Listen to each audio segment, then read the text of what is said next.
آپ نے فرمایا کہ فضول باتیں کرنے سے دل سخت ہو جاتے ہیں. دنیاوی فضول باتیں ہم جہاں پر بیٹھتے ہیں، یہ گلی محلوں میں بیٹھ گئے، باہر بیٹھ گئے، اپنے کمروں میں بیٹھ گئے اور بیٹھ کر دنیاوی فضول باتیں کرنا شروع کر دی. میرے اور آپ کے لجپال آقا نے فرمایا یہ چیز انسان کے دل کی سختی کا باعث بن جاتی. آپ نے فرمایا کہ زیادہ ہنسنے سے بھی دل سخت ہو جاتا ہے. حضور علیہ الصلوۃ والسلام نے فرمایا کہ مسکراؤ، مسکرانا اچھی عادت ہے، زیادہ ہنسنے سے انسان کا دل سخت ہو جاتا ہے. یا رسول اللہ تیسری کون سی چیز ہے؟ حضور علیہ الصلوۃ والسلام نے فرمایا کہ حرام رزق کھانے سے بھی انسان کا دل سخت ہو جاتا ہے.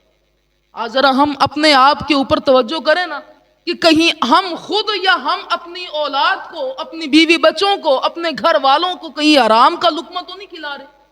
حضور علیہ الصلوۃ والسلام فرماتے ہیں کہ جس پیٹ میں حرام کا ایک لقمہ چلا جائے 40 دن تک اس کی کوئی عبادت قبول نہیں ہوتی. توجہ کریں ہم. اور حضرت اقبال نے کیا خوب فرمایا. حضرت اقبال فرماتے ہیں کہ آج جو ہم مشینی زندگی گزار رہے ہیں نا، آج ہم نے روحانی زندگی کو ترک کر دیا ہے. یہ روحانی زندگی کو چھوڑنا یہ بھی انسان کی دل کی سختی کا باعث بن رہا ہے.